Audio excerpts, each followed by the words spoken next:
কিন্তু স্বর্গে একটা অসুবিধা আছে, সেই অসুবিধাটার জন্য আপনারাই বিচার করবেন যে আপনারা স্বর্গে যাবেন কিনা। স্বর্গে, সঞ্জয় বাবু, স্বর্গে একটা অসুবিধা আছে, সেটা হচ্ছে কি, যে যেই পরিমাণ আপনার ক্ষুধা লাগবে স্বর্গের দেবতারা এই পরিমাণ আপনাকে খেতে দেবে না। ওখানে সুন্দর সুন্দর পাকা ফল আছে, কিন্তু গাছের ডাল থেকে ছুটে আপনি খেতে পারবেন না। ক্ষুধার ঠেলায় আপনি জল খেতে যাবেন, ওই সরোবরে নদীতে যে স্রোতস্বিনী ধারা আছে, ওই জল আপনি হাতে উঠে খেতে পারবেন না। তো ওখানে যারা স্থায়ী দেবতা আছে, ওরা যা খাইতে দেবে আপনার তাই খেতে হবে, ফলে স্বর্গীয় শান্তি নেই।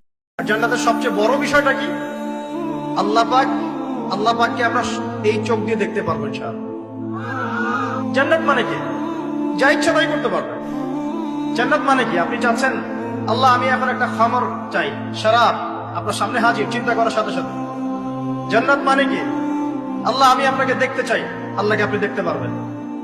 জান্নাত মানে কি?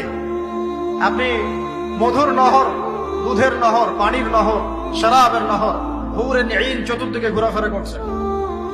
একজন নিম্নমানের জান্নাতি, মানে সবচেয়ে শেষের দিকে যারা জান্নাতে যাবে, তাদের সাথেই দুজন করে হুরে নিন, আহাল পরিবার তো আছেই, গিলমান পানপাত্র নিয়ে চারপাশে ঘোরাফেরা করবে। জান্নাত মানে কি? যেখানে যা ইচ্ছা তাই করা যাবে, বলার কেউ নাই, বাধা দেওয়ার কেউ নাই, সেখানে কোনো